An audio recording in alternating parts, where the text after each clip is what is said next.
Hi, this is week 5 of your hip and knee program. I'm so glad you're still hanging in there. You're doing a great job.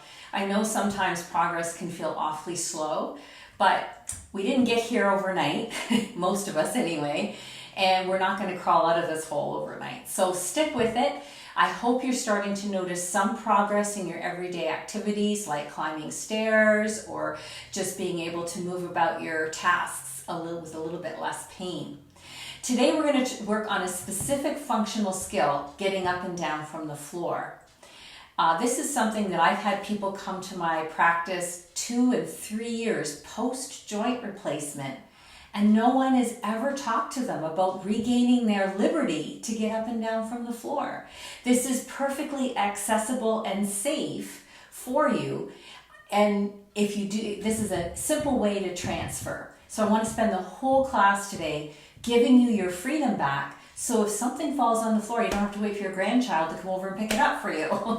First, we're going to do a little warm-up. This is going to be pretty familiar for those of you who've been working through the videos. We do the warm-up for the knees and the ankles and the feet almost every time because hips need that good support. So you can have a chair close by. I'm using this firm kitchen chair. In your house, you could use a firm, steady coffee table, the couch, an end table, something that's not going to move around very much. Right now, the chair is going to come in handy. Last week was all about building balance, and so we used the chair for building balance. We'll do a little bit of warm up with that, so the chair can be helpful while you're still building balance. From mountain pose, which as you remember is parallel feet, kneecaps facing forward, bumper bones like they're headlights driving straight down the highway. Inhale, lift and spread your toes. Exhale, dig your toes into the floor like a kitten trying to massage her bed. And then inhale, lift, and exhale, dig the floor. Now, if you've been working with me for the last couple weeks, you may be finding that there's a lot more range of motion in your toes than when you first started, and that's awesome. That's what we're hoping for. Hang on to the chair for a little support, lift one leg, and let's circle the ankle one direction as you inhale and reverse directions as you exhale. We'll do that for one more breath.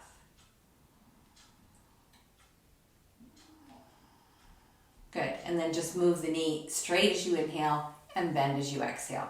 This is a free range of motion, not trying to crunch the knee or do anything that's going to cause any pain. This is just to juice up the joint, just get it ready for work. Good. And then the other ankle, the same. Inhale in one direction, exhale in the other. Notice the whole lower leg is not moving. I'm just moving the ankle joint. So it's a little bit of discipline to get the joints to do the job that they were designed to do. Inhale, straight leg, exhale, bent knee.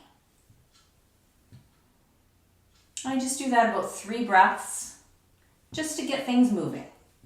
Good. And then back to mountain pose.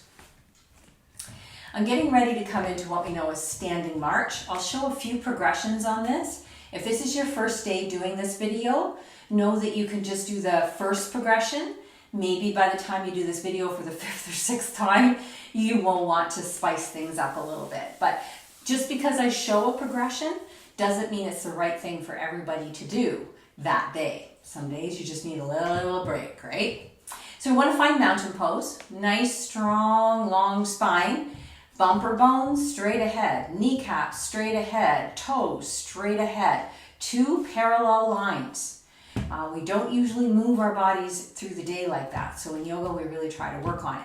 And we want to keep our bodies aligned like this as we inhale in mountain pose, and exhale, lift one knee up a little bit, like you're marching. Inhale, back to mountain pose. Exhale, other foot lifts. Good. So you don't have to lift the knee really high, but you want to try to keep the knee pointing straight ahead, not out to the side or too high. Good. Now you will notice that my body is moving from side to side. There's a lateral movement here as I do this, but there's no, and I'm going to show what I mean, there's no twisting of my body. It stays fairly straight up and down. So you have a couple options here. You can sit in the chair and just chill. If this is your first or second time doing it, maybe that's the best plan. If you're ready for a bit of a progression, we can start with that. I'm going to be holding the opposite arm out from knee that's moving. So that means I'm not holding onto the chair anymore. So this might not be safe for you to progress to at this point. You can look forward to it sometime in the future. Inhale here and exhale, opposite arm to knee, reaches straight forward. And inhale, exhale. Now you'll notice this is slow motion of the same sort of thing you do when you're walking. So we're practicing getting back your nice fluid gait so you can walk more efficiently and cause less pain and fatigue. After you've done each leg 3 times, and we'll say that's good enough for now, I really wanted to spend some time showing you about transferring up and down from the floor. So again, you can use coffee table, end table, your couch or chair if they're really sturdy. I'm going to just make sure this chair is right up against the baseboard so it's not going anywhere. And I want to have some padding in front of the chair. So I've got this blanket folded, ready to go. If you're on carpet, you may not need that padding, but I'm on a hardwood floor here. So our first job is to assess which knee is most likely to be able to bear weight. If you've had knee surgery or you have knee arthritis, choose the other leg. That's the knee that's going to come down onto the floor. If you've had joint replacements in both of your knees or you've had hip replacements in both of your hips, you may need to talk to your occupational therapist about personalizing this strategy. But for the majority of people I see, they have had just one knee done or else one hip done, and this works very, very well for them. So what we're going to do is put our body so it's square to the object, in my case, the chair. I'm going to bend forward. Notice the knees can have a little give to them, and place my hands firmly onto the chair. This might be the couch, ottoman, something firm. Now let's pretend I've had an operation on this knee, so I don't want to weight bear on this knee.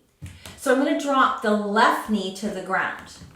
This is not always easy or pretty when you start doing it, but that's okay. We'll practice and we'll get more fluid. So the happier knee has made it to the ground. Now, how do I get all the way down? Move your hands over to that side. So in my case, over to the left side. I'm going to drop one left hand to the floor and then bring the right hand down beside it. So see, I'm getting lower and lower all the time. Giving myself a little space here, I'm just going to roll off to the left hip. And I am now down on the floor. I could do yoga poses on the floor. I can, do some cleaning if I have to, pick something up, work whatever I need to do down here. Now, the people are always worried, how am I going to get back up? Well, we just reverse it. And you do exactly the same thing in reverse. So let's do it together.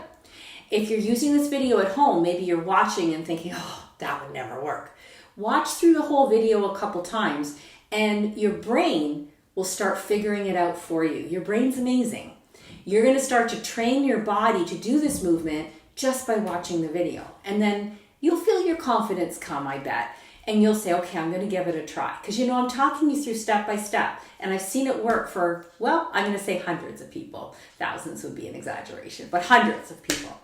Okay, so to reverse this, to get back up, I'm just going to roll over a little bit. Now remember, in my case, I'm pretending it's my right knee. That is the knee that has arthritis, actually, so that's just as well.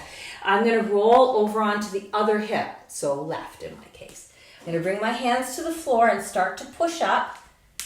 Taking my time, getting the hands up from the floor onto my chair, weight bearing on my happier leg. I'm going to bring the right leg forward. Now I'm not weight bearing on this knee. This knee is protected. It's not pushing into the floor or anything. And you notice I haven't had to bend it too much. Sometimes if you've had ACL surgery or other knee surgeries, you just can't bend all the way anymore. And that's all right. You don't need to have to do that. Both hands firmly on the chair. I'm going to tuck my left toes under. So the knee that's on the ground, that's the leg that's going to weight bear as I push up. So I want to tuck those toes under, press through my arms like I'm doing a push-up or something, and lift the back knee up off the floor. Pull the sore leg back with that leg, and look at that. I'm back up off the floor. Easy peasy. So now you've got that flexibility. You've got that freedom to take care of things up and down. You can go to a gentle yoga class. You can get stuff up off the floor. Thanks so much. We'll see you next week for the next installment.